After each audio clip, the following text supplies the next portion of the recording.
want to see this.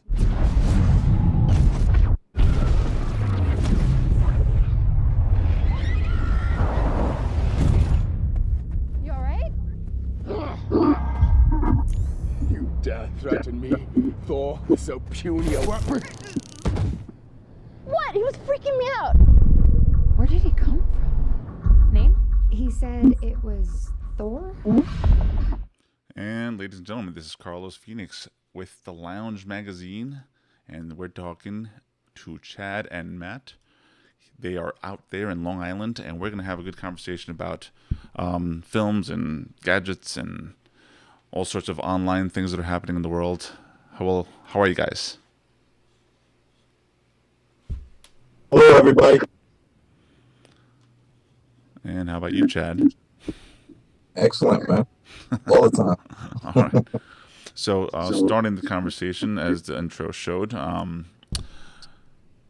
this was a big week for Thor. Thor was the movie that it's starting to feel like the summer blockbusters are coming out, and Thor I thought was a very good, exciting movie, and I thought it was very colorful, and I think for a comic book movie, I thought it did a good job.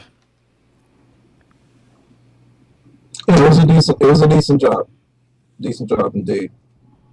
Agree with you. One of the few comic book movies outside of Iron Man that's come out that I've enjoyed. Sat through it and wasn't like grimacing and like, WTF. You look at me. So yeah. The acting was good. The visual effects were good. The whole design of the movie, the way they designed Asgard, it was a cool flip. Don't forget the Rainbow Bridge. Excellent interpretation of the Rainbow Bridge. I like the way they did it digitally. Now, I never was a huge fan of Thor. I did collect comics when I was young, and I did pick up a couple of Thors, so I kind of was familiar with the storyline basically. And I don't know, there's something about gods that I never was into. It kind of felt like it was cheating. I can get the justification of using radiation to make a big green super strong man and a radioactive spider, but for whatever reason Nordic gods just never caught my attention. I can understand how you feel. I think as a kid, I collected comic books too, but I was a little fickle. I went, each week I had a different favorite hero, and I think for like a good month, Thor was like my favorite. I like the fact that he was a god. He was something different, otherworldly, outside of the norm. He had, superhuman strength. The hammer thing was kind of cool. I think what kind of caught my attention with Thor was the fact in one of the comics, I think part of the Avengers, he battled the Hulk, and he whooped Hulk out with the hammer. So I'm like, wow, he beat Hulk. I think that. See, but I think that's where the cheating part comes in for me. Yeah, yeah. And the fact that the Hulk couldn't pick up Thor's hammer, so I was like, "Wow, okay." That's So interesting. that caught my attention. The concept of the hammer, kind of like Excalibur, I thought is pretty cool. I did see there used to be a comic a long time ago. So you comic fans, if you go out there and try to find it somewhere, there is a comic called. There was a series of comics called What If. Yes. And there was one comic in particular called What If the Hulk Went Berserk? And they really took this story out there. I mean, he was going nuts. He was trashing everything. And it's kind of like when they had Doomsday with DC Comics, they sent every superhero out there, and Superman even got his ass kicked, excuse my term. But here, the Thing went toe-to-toe, and they nuked the Hulk, and Thor just couldn't take it. Not Thor, I'm sorry. The Thing couldn't take it, so he was out, and I think he got killed. I think he fought Wolverine. I could be wrong. Forgive me, because I might be crisscrossing comics in my head. And the Hulk just kind of tore him in half. And finally, Thor snuck up behind him and snapped his neck and killed the Hulk. And I thought that was so cheesy. But, because I wanted to see like an all-out battle. Just like, Yeah. but, nah. Okay, movie. So, great cinematography. I think had great visual effects. Storyline, I thought it was very... it was sold well, I think, to a consumer who was not a fan. I think they did a good job of having Natalie Portman as the person to ground the storyline, I think, to make it more acceptable. I thought the fact that they enclosed all the battles and everything in just a small town in the middle of nowhere was interesting. Probably to keep the budget low. I don't know, because they spent all the budget in Asgard. But and then of course the acting I thought was pretty good. So, what do you guys think?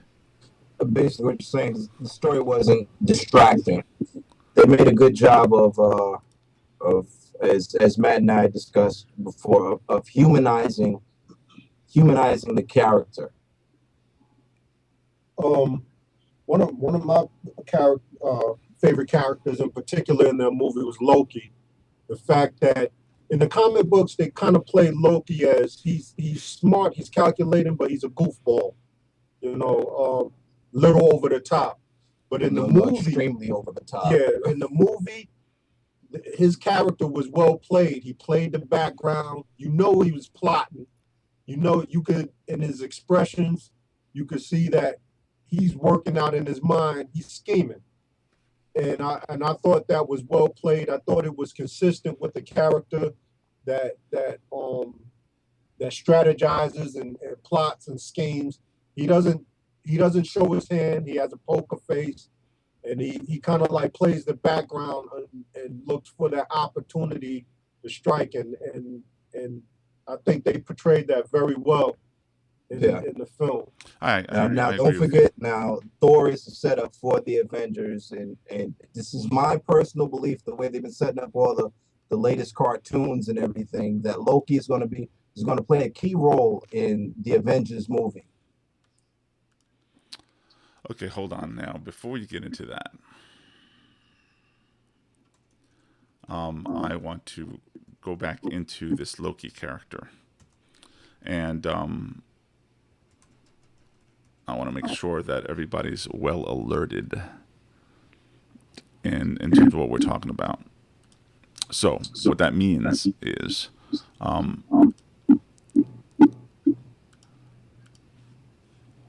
we're going to have to put on a spoiler alert. So, spoiler alert.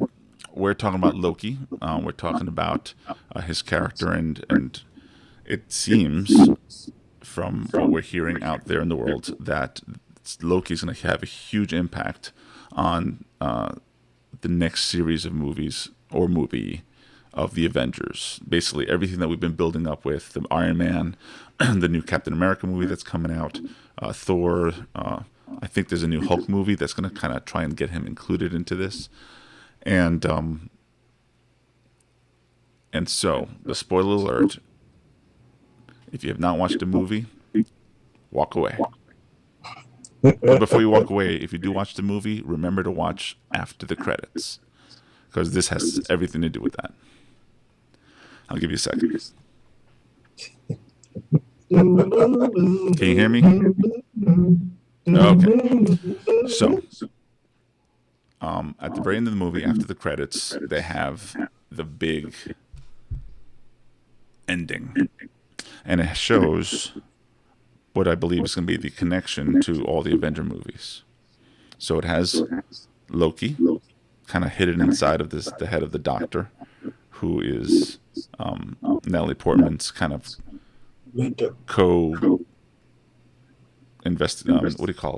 co-scientist. Yeah, he's like a mentor too. And S.H.I.E.L.D. shows this Doctor, and I don't even know why. I don't know why they would show him such a thing. but because he knows so much about what's going on in Asgard and this Rainbow Bridge and the traveling between portals and all this stuff and wormholes, they felt he was knowledgeable enough that he might be able to help them understand the cosmic cube. So the cosmic cube is what they show at the very end, and they ask Nick Fury, "What is that?" And Nick goes, "It's just unlimited energy." So in the comics, the cosmic cube is just this huge storyline. It's this huge. There's been wars based on this cube. Now, how are they going to take all that information, if they even do that, and fit it into an Avengers movie? I don't know, but It's going to take several movies. Yeah, well, the big setup is going to come from Captain America, correct. which I'm pretty sure, which is the next Marvel movie to come out. Right. It's gonna really put all the pieces of the puzzle into the proper places, and you want to see where it's going. Even if you're not a comic book fan, you're going to get a picture, an idea of where things are leading to. So I think, now we're entering the spoiler alert for Captain America. So yes, my understanding. I'm sorry, I don't mean to. Go ahead. I was just want to throw in a sidebar that from some of the storylines in the comics, the Red Skull got his grubby little paws on the cosmic cube. So I don't know if they're going to play that up. The Red Skull is definitely in the new Captain America movie. So it seems like that's exactly what's going to happen. And technically, Thor is set in the future from Captain America. Captain America is set up, I believe, in the 40s. Between the 40s and the 60s, I don't remember exactly. And basically, I believe the Red Skull finds the cosmic cube, and it becomes this big storyline. Clearly, though, the cosmic cube has something to do with the modern times. So eventually, somehow, something's going to happen to Captain America, which, based in the comic, he gets frozen and doesn't get found or reawakened until modern times. So, okay. And I believe that's where the whole cosmic cube and hunting down of the either Red Skull or Loki or whoever's going to be in charge of all this. Is your camera frozen? No. It is on this side. Okay, hold on. Sorry, ladies and gentlemen, technical issues. It's rolling up. Now, what's funny is I think we've had a technical issue in just about every episode we've ever done. I am sorry. But we're a new show using awkward technology that I had to build myself, and it's just how it goes. I'm sorry. It's okay, Carlos. You're doing pretty damn well. I hope so. Okay, so I think that should end our spoiler alerts. But we do believe that if you are going to become a fan of this Avengers series of movies, you should watch it, because otherwise you'd be like, well, who's that and why is this and this and that? So watch it. In fact, catch up with all the other movies like Iron Man and stuff. Watch those. Please. Even if you don't like it, just watch it. Trust me. It'll all make sense. It's kind of like watching a soap opera, and then all of a sudden all the characters just kind of come together. Just watch it. Trust me. Okay. So we did want to mention another movie that's coming out Friday, and hopefully you'll watch this before Friday. Priest 3D is based on another comic unrelated to the whole Marvel thing we just spoke about. So anybody have any insights on Priest? Are we going to see it? Is it going to be awesome? We don't know. What do you think? I mean, considering with the whole vampire genre going on right now, why not? You know, Anne Rice kicked it off. Let's keep on going. This one is set in the future. It's based on a graphic novel, and it looks pretty damn interesting. Period. Now, I do like the main character, and I apologize, I didn't research this, but I don't remember his name. But I think I've watched him in a few movies. He always seems to play some kind of religious something. Yeah. And he did play in Legion as the main character, who was an angel, came down and and tried to save mankind from God's wrath. Actually, he started off in the Da Vinci Code. Well, I can't say he started his career off in the Da Vinci Code. Right. I mean, that's one of his. That's where he started getting recognized. Right. So basically, he's always kind of some kind of man of God in some way, shape, or form. And I don't know if it has anything to do with his faith or whatever, but I like it. So I'm looking forward to seeing this film, and it's a very awkward. It's like Aliens versus meets vampires type of movie. It's very. The vampires aren't just your typical like, oh look, I got teeth, and no, they don't glisten. So so it seems like it's action packed. The 3D is just gonna have to be what it is, people. They're gonna shove it down our throats whether you like it or not. We're gonna have to pay those extra $3 for those stupid glasses. Just hopefully you have a digital theater somewhere near you so that you can catch it, and hopefully the 3D works well. Okay, I lost your video just again. a quick comment on 3D. All right, I'm not going to mention how we went about seeing Thor, but we did not see it 3D. Considering you're there in Atlanta, what's the price on viewing a 3D movie out there? Okay, to be fair, I saw Thor in a new theater that just got built. It's a 70 millimeter theater, very, very big, very wide, which I know there's some theaters in New York that are like that. But this one was a digital, new high-end projection thing, and they call it Extreme. And so I guess their way of pushing the Extreme is by charging for the 3D glasses and the fact that the screen is huge. So I got double charged. All right, so it was about maybe $16, I think, to watch Thor. But I also saw Fast 5 there, and that was awesome. But we're not talking about that movie today. But yeah, so in 3D, yeah, I mean it's how they plan on saving the movie industry for now. There's 50 theaters that just got upgraded with moving, vibrating chairs. And unfortunately, I don't have an image for you guys to show you this, but since we got into the topic of 3D, that's the next generation. The sick thing about those theaters that have those seats is that they're charging $19 because you're getting a bigger screen, you're getting 3D, and motion sickness. Which is what we're getting charged out here in New York. For seeing right, well, 3D. in New York, I imagine if they have these vibrating seats. Now, here in Atlanta, like $25. Here in Atlanta, they do have 4D theaters. There's only maybe one or two that I know of. The sick thing about those is that it spits in your face. If there's a scene that it's raining, it rains inside the theater. If there's a scene with fog, you actually get fog coming out. It's almost like being in one of those Universal Studios theme park things. Like Shrek. I guess. I haven't seen that. Shrek was the last one I went to that was similar to that. And then, like, let's say a vampire or something comes at you, you actually feel something under your legs grabbing you. Crazy theaters, but that's the next generation, folks. And whether smell-o-vision or whatever they want to call it ever happens, that would probably be 5D theaters. So they still have a few more layers so that they can save the movie industry with, and you'll be paying $30 for that. You know what's funny about all this new technology is the fact that this is not new. It's really not new.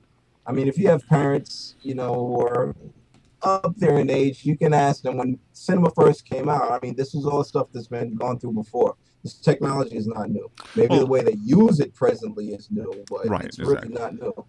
Well, another thing is eventually it'll be holographic movies where you, if you ever saw Gamer, it's going to be something like that.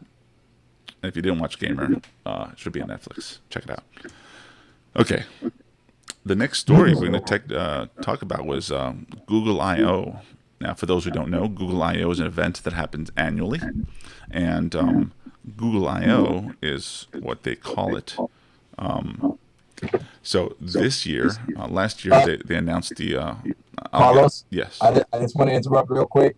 For those of you who are interested in viewing Priest when it comes out in the movies, there is an iPad application where you can download the comic book of Priest and just get a behind the scenes and understanding of what exactly is going on. Very good. Hold on, I am actually going to do it now. No, I'm kidding. All right, cool. So, back to Google I/O. Now, Google I/O is when Google decides to show off to people who do programs and write software and stuff. They allow them to come to this event for about $500, and they get to get a sneak peek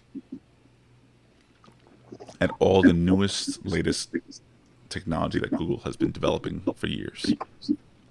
So last year they introduced the Google laptop using Chrome as an operating system. This year they want to show the next generation of that. Not so much the next generation of the laptop, but the newest version of the operating system, which you can actually download yourself. Chrome is the browser, and believe it or not, Chrome is basically almost identical to the operating system. You can install applications, you can do stuff offline, so you can kind of save a little bit of money that way. But the introduction this year is they're going to allow you to lease their laptops, and you pay $20, or if you're a business, you pay $25 a month, and it automatically updates. You always have the latest version, etc., etc. But the biggest thing they launched was something called Google Music. And Google Music is the ability for you to take anything from like iTunes or Amazon and upload up to 20,000 songs onto their servers in the cloud. And you have the ability of using your Android phones to listen to that music on the fly. And if you have Google TV, you'll have an upgraded version of the operating system there to install software on your television and use it kind of like you would a tablet on your TV. It's kind of interesting. We'll see how that works. And of course, they wanted to introduce it to the people who will be writing the software for both the Google TV and the tablet and so on. So Google Music does not allow you to buy music. They have not been able to get agreements yet for purchasing of music yet. So the labels are still kind of fighting that off. But the loophole was that you can take music that you own and upload it to Google servers. So that's one thing that they're doing. Another thing that they're doing is, like I mentioned, they're going to upgrade the Android. Hold on. What's wrong, guys? I have a heavy echo from you. Automate? Yeah. Testing. Anybody? Can anybody hear me? Yeah, I hear myself, though. In and out. It's going in and out? Yeah.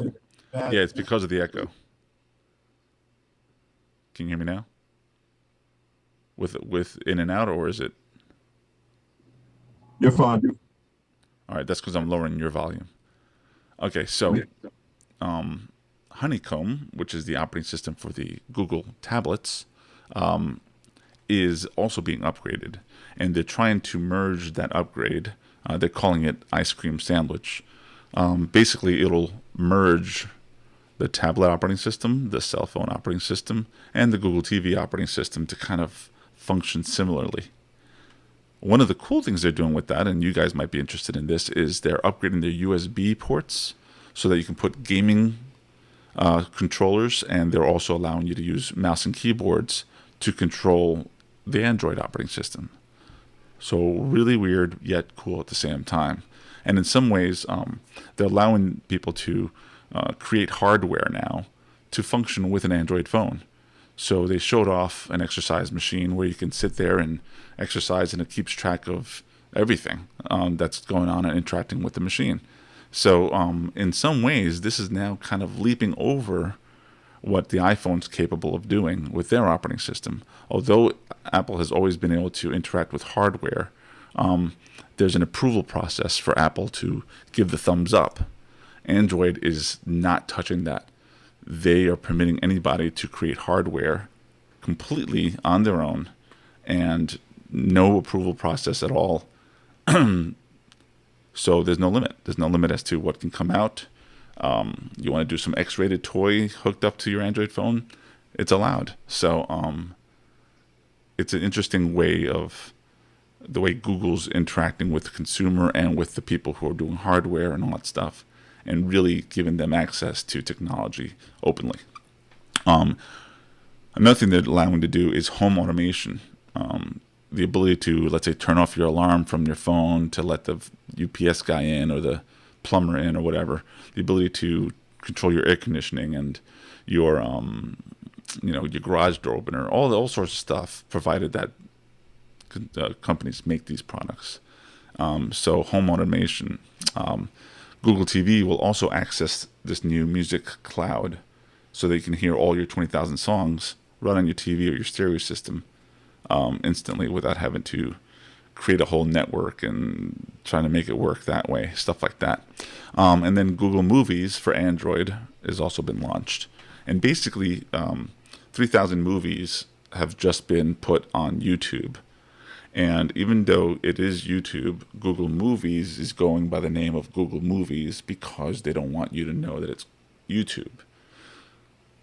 The reason, I think, personal reason, is because if they say it's YouTube, then they should permit everybody to do the same, meaning Apple's operating system and BlackBerry and the Palm Pre. So they want to kind of just say, yeah, this is Google Movies, it's for Android. You can rent movies that way, before having to figure out a way of letting everybody else use it too. So I think they just want to have that separation of, no, it's not YouTube. Same movies as YouTube, but it's not YouTube. So there. I think they just wanted to separate that confusion. So I think I kind of ran down all the things they announced. Any thoughts on that? Global single. I don't particularly care, but I mean, it's a technology that people are going to be interested in. So, besides me, that is. But go ahead, Matt. Well, I find it fascinating about it, but from what Carlos is saying, that it seems like it's giving you a hands-on access to everything that you want, making it easier for consumers to get at their music information and so forth, and entertainment in a way that they can compete. It seems like they're really trying to get at it. Yeah, but it's in my personal opinion, it's just kind of lame late in the game. I mean, there are game changers, but why didn't you unify your system to begin with? Like there's X amount of Droid phones or applications or products that accept Droid applications, and you're just now pulling it together. I mean, come on. I think it's just Google's way. Oops, I messed up there. Sorry, people. I think it's just Google's way. They're trying to show that they're not copying, even though Android looks very similar in some ways to Apple's iPhone. Not their menu structure, but then again, they don't have. Google has. You know what? I'm not going to get into the Android conversation. What I will get into is Google strategies. There's a lot of stuff going on with Google. You buy an Android phone, and Google officially has a way of knowing everything you've ever done, period. Everything that you search, all the phone numbers of all your friends. Because if you think about it, the phone synchronizes using the internet straight to Google. So all your personal information, every application, every photo, every text, every Facebook notice that you put up, they know everything. Now, Apple maybe could, but they don't. Right now, you don't synchronize anything but between you and your computer. And, if you share whatever's on your computer, that's up to you. But in Google, they absorb it. They suck it up like a straw, and it's there, and they have all that data. Now, they'll claim that they're not using it, they're not touching it, they're not looking at it, all that stuff. But go ahead. I mean, that's creepy in itself, though. Not saying that one company is better than the other, because we all know what happened with Apple recently. But to have Oh, people like what? just know everything that you do on the internet is creepy as all hell. It's none of your business, you know. What I do in my personal time is my business, not yours. Regardless of I'm using your product or not, it's not your business. But regardless, it's what's going on. I mean, we know, we use Google in such a way that even if you're just looking for a website, you use Google instead of trying to figure out yourself. You want to, you know, anything that you do, the browser is telling on you. Every text that you send, your cell phone's telling on you. So, long story short, I'm not going to get into Google's big brother and they're tracking you, but I mean, just now, Apple and Google had this conversation with the government about how they're tracking you. They were trying to throw everything at Apple, but Google does the same, and Apple corrected themselves. They updated their operating system to erase and delete all your data of tracking you, and Google does not do that. They claim that the information does not stay on the phone. It's a very small file. But what they don't tell you is that it's because it synchronizes to their servers, and even though it's encrypted, it's still on their servers, not on yours. So that's that. Anything else on the Google stuff? No, just the fact that this this was planned a long time ago. It wasn't by accident. It wasn't by accident. Are you talking about them being able to track you? Brother, that's exactly what it is. Well, now Facebook's the same. I mean, we put every thought, and every emotion and every bit of anger or expression on Facebook. And there was just a report saying how in Facebook, a huge chunk of, I think it was 10 or 13-year-olds are using Facebook. And I'm scared about that. Now, the reason I'm scared is not so much, well, those 10-year-olds or 13-year-olds don't belong online and all that type of stuff. It's not that. It's the way Facebook gets used in corporate industry. And as a kid, you're going to do or say whatever you're going to say. And at first it'll be innocent, but as you're growing up, it gets creepy and awkward, and you're not treating the internet the way it should be treated, which is if you don't want people to know what you're doing, don't use the internet. The whole world should know this, but they don't follow it. They don't believe it. They don't think about it. And then when they don't get hired because of something they posted on Facebook, they're just like, well why should that matter? Hey, it matters to the company because they want to know about you. How else to know about you? Back in the day, there was no way unless they ask your neighbors or your friends, and they're not going to do that.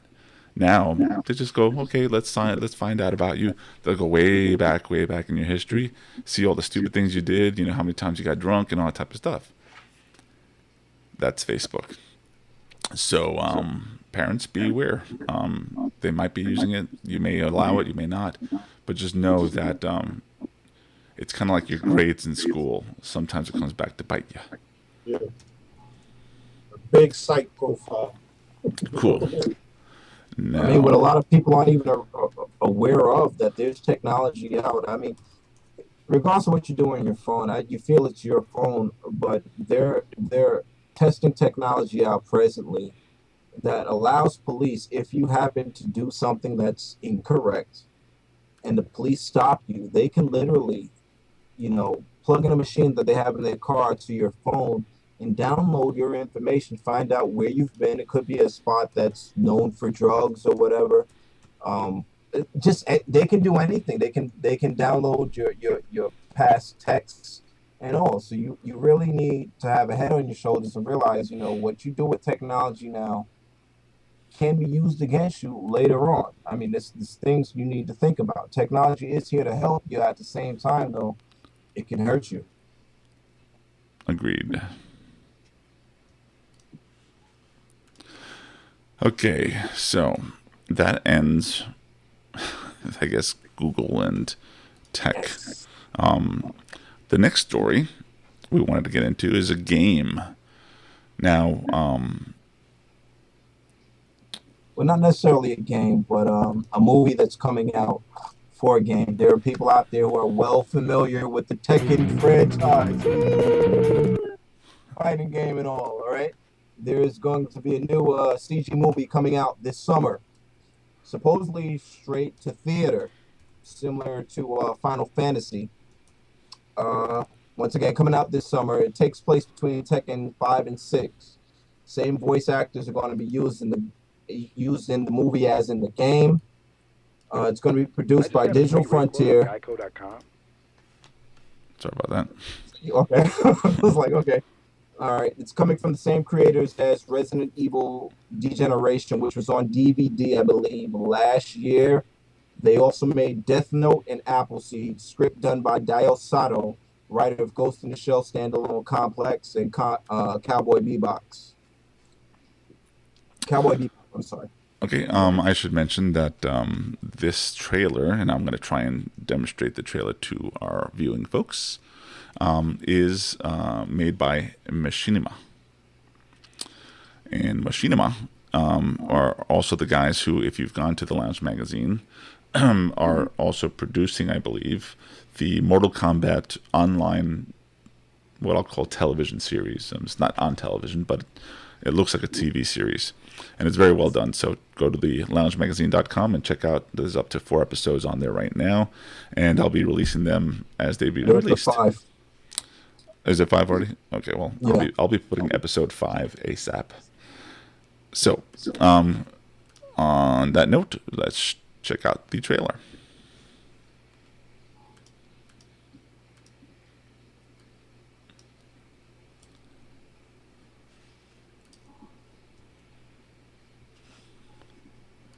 Now, is this the official trailer, guys? That's not it, bro. All right. Well, that's not the trailer, guys. That's from the movie that came out, which was incredibly whack. All right. Well, the good thing is I'll show this, and hopefully it'll be way better than this. I want to sign up. All right. Let me kill that one and try to find the official one. Sorry about that, guys. But the link you sent me didn't work on the browser I'm using. Okay, Tekken Blood Vengeance.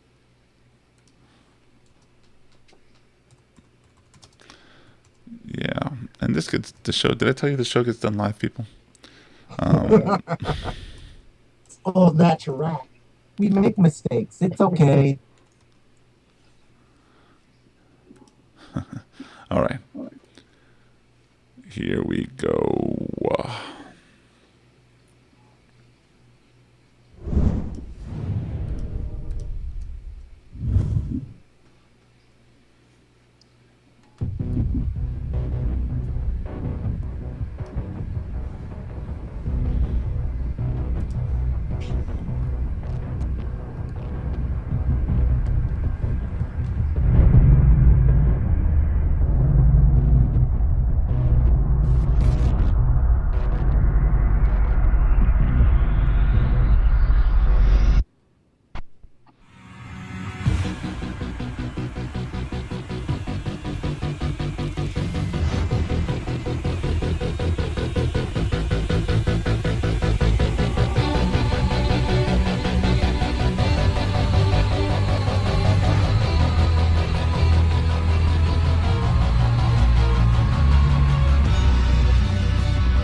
Let me guess you're a fan.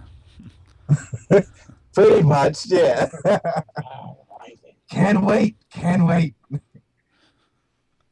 Okay, well that's I mean, graphically it looks pretty good. Yeah. It does remind me of the what do you call that series? The Final Fantasy series. Exactly. With a little bit more sweat. I'm just saying. Okay. Well, that was cool. And last, I think, well, I don't know if I can find this one again, but we're trying to do a little bit different on this show, ladies and gentlemen. And one of the things we were showing, or we were planning on showing, is basically the breakdown is we're trying to cover a film, we're trying to cover some online stories, we're trying to cover some game or that type of stuff. And I also wanted to kind of end it off with like a feel-good story. So the feel-good story I was trying to find is, well, first let's see if I can find it, because otherwise I'm just wasting my breath, aren't I? You know what? We're going to have to pass on this feel-good story for today, because I know you guys didn't get a chance to see, but when I was trying to set this all up, my computer crashed. Sorry. So we're gonna have to pass for today, but expect the next episode to have some kind of feel-good story. It might have puppies. It might have girls in cute little skirts. It might have other fun and feel-good type stuff. But I think that's going to conclude our show. What do you think, guys? Unless you have any other thoughts. Well, my feel-good story was Tekken Blood Vengeance, so I'm okay. Well, on that note, my feel-good story is that we are sponsored by The Art of Tees. The Art of Tees is a custom T-shirt company that you can go online, design a shirt, and they'll send it out to you.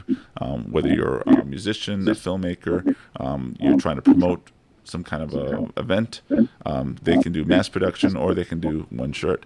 So check them out at theartoftees.com. Thank you guys for helping me on surviving these shows, and thank you guys for watching. You got your back, Carlos. Thank you. My back is so bad it needs some support.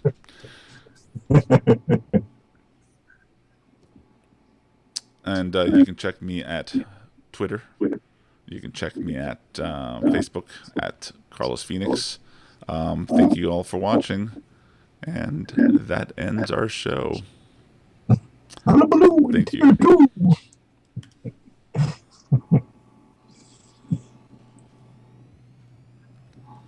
All right, not too bad. Not too bad.